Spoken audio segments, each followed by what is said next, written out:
All right. Next up, number 2, C.J. Allen, Georgia. You want me to roll? Oh, I'm thinking. Oh, I was wondering, like C.J. Allen. I got C.J. Allen confused with Anthony Hill because it's like I didn't love Anthony Hill. So yes, C.J. I was doing my math in my head. Yeah, C.J. Allen in Whit Weeks. I thought got blocks a little bit better than the aforementioned Dante Allen. All right, 6'1", 235 unofficially. Again, primarily in the box. He would occasionally go out wide. 100-meter, 11:16. So he's beating Whit Weeks in 100. Whit Weeks in 100. So we got that going for us. Track and field guy, played basketball as well in high school. 18 hurries last season, did have 1 interception. High motor, high-end athlete who excels versus the run, the pass, and as a pass rusher.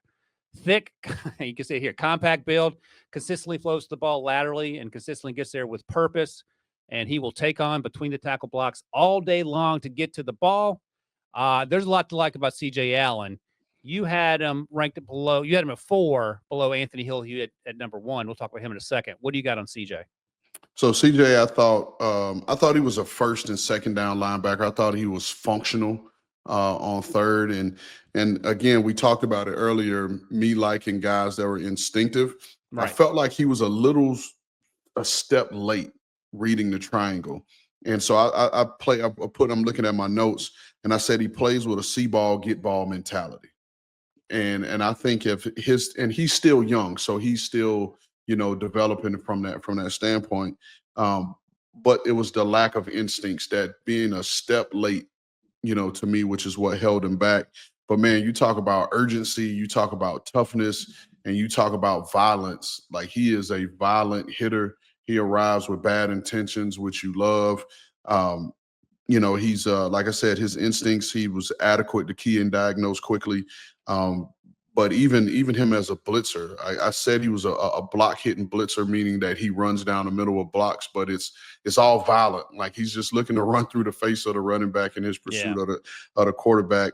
And I think because of his urgency, his demeanor, his speed, I think he projects well to special teams if he's not, in your starting lineup, and he could be a problem for another team, special teams, to defend him. So I think in my last line, I'm saying he's still young with room to grow, to get better in coverage. But, because of the lack of instincts, because of the lack of coverage skills per se, he was a little bit further down for me. This isn't a knock on him. It's just a knock on guys who are first and second down players. Like, you can find those guys all throughout. You don't have to take these guys high, especially in a time where we throw the ball up and down the yard in this league. Yeah. And so you can find those. You don't have to spend a high pick on a first and second down guy. Yeah, and that's an important point, and for me to remember, because going back a few years, CJ isn't the athlete that Channing Tindall was coming out of Georgia, but Channing struggled with instincts, right? And I think he was a 3rd-round pick of the Dolphins, and it just hasn't worked out there. Quay Walker was a similar type athlete who's had a little bit more success. And then you have guys like Edge Cooper, who they drafted last year, the Packers did at Texas A&M, and he day one hit the ground running. And look, you can say every position you got to be on your P's and Q's, but it feels like if you're playing off-ball linebacker and you take a half step, false step in the wrong direction, that's a wrap. You're out of the play if it's a running play to the where if you're not reading your keys properly, and then you have to overcome it with athleticism, which you can do in the SEC, but you're not going to be able to do as consistently in the NFL. So I think all that stuff is important to remember. And again, I'm talking to myself when trying to evaluate these guys, because I loved a lot about C.J. Allen. But what do you think about? Is that something you can teach if a guy struggles with instincts early on? Is it just because he's young or just hasn't been coached up properly? What are you doing there? Me personally, I don't think you can teach instincts. I think Right. you either have them or you don't. Now, you can get more sound in the assignment and know what to do and master that a little bit better, because that will help you.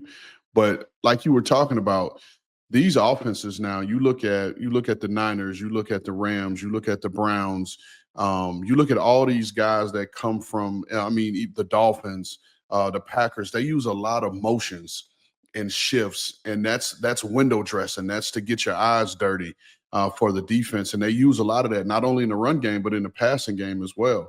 One of the keys we used to love looking for in the middle linebackers, being able to cover what we call the special, which is that deep crossing route. A guy that can, if there's a play action fake off of it, because they like to run that deep crosser off of that play action fake, but a guy that can respect the fake and still be able to turn, wheel, and run and take that away from the linebacker position.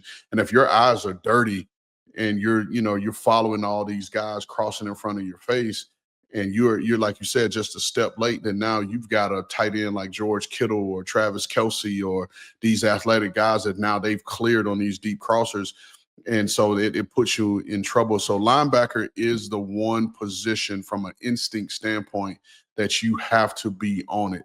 Because if you put a guy in there that people feel like isn't the most instinctive, they'll window dress your eyeballs to death, and you'll really become a what we call the player to pick on for that Right. day, and it'll be a long day for you. Which again brings us back to Fred Warner, who at 6'3" is taller than most off-ball linebackers, and who runs like a safety, and who consistently is able to cover that deep crosser. In part because he's rarely fooled, but in part because he has the length and the athleticism to get into those spaces and make the windows even tighter. And those guys don't come along very often. And it also points to this. And again, I'm sort of talking to myself here. I might love Daylon Henley, not to call out Daylon Henley, but I think he's sub 6 feet, or he's right at 6 feet. So he's 3 inches, maybe two to 3 inches shorter than Fred Warner. So again, that matters. That length matters down the field. He's a bowling ball coming downhill. He's a great athlete, and I liked him coming out. But I'm just thinking about these shorter linebackers also having to do more with less, and there's even less margin for error in terms of you doing the right things pre-snap and right at the snap, and being where you need to be. Yeah, and to your point, and talking about those taller linebackers with the length, and again, this is a shameless plug for the fans to go watch the Athletes First Elite Week. One of the things I talked with Cade Klubnik about when I spent the day with the quarterbacks and watching CJ Stroud layer the ball, being able to put arc on the ball. And I was talking to Klubnik about it, telling him like, hey, you got these backers like Fred Warner that are taller, that are longer, and you have to be able to put that ball, put some arc over it. And, I think back to a time, and even though Ray Lewis wasn't the biggest guy, but there was a time where you had him running the middle of the field with Ed Reed behind him. So everything that you threw over the middle had to be perfectly placed, because if you was too short, Ray was getting it. If you was too far, Ed was getting it. And so, but again, this is talking about linebacker play just in terms of understanding, knowing how to put yourself in the right position and to be on the money. So instincts is super, super key for me, for all positions, but particularly this linebacker position. And I would be fine with a lesser guy from an athlete perspective if the guy's instinctive. And I won't call out names.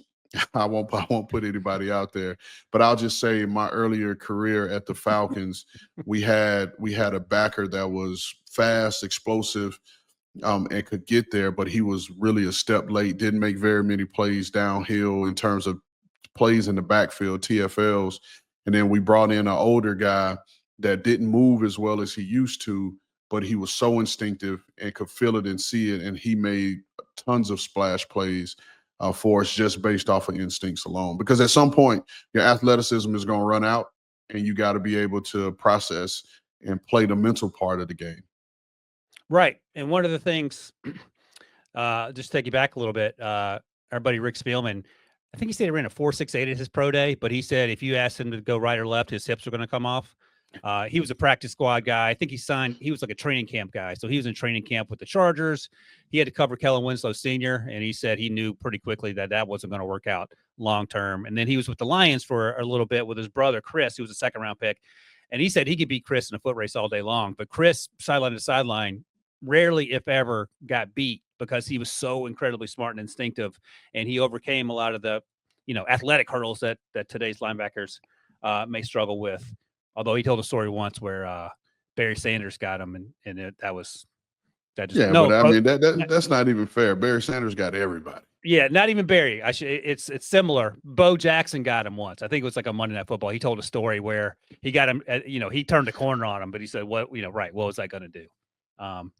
But the point is that sometimes, especially the off-ball position, smarts are better than athleticism. I'll ask you this quickly. So one of the other things Rick used to say all the time on the podcast was that he didn't mind his cornerbacks not being the smartest people on the field because you want them to have short-term memories. But I feel like off-ball linebackers have to be not only pretty smart, but there's less margin for error with them taking false steps on defense. You agree with that? I mean, I suppose safety, I suppose every position, but I feel like if you're ranking them, off-ball has to be up there pretty high.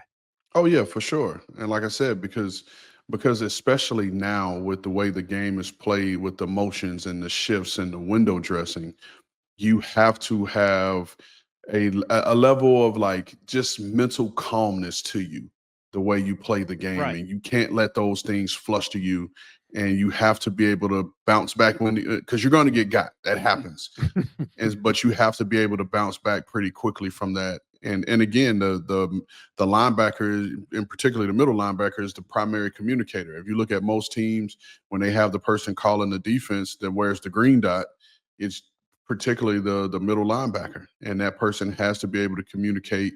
And you have to, even if you got Saquon jumps over you backwards or whatever the case may be, you have to get up off the ground, and now you got to be stand right back in front of those other 10 guys and get them lined up and get them ready for the next play.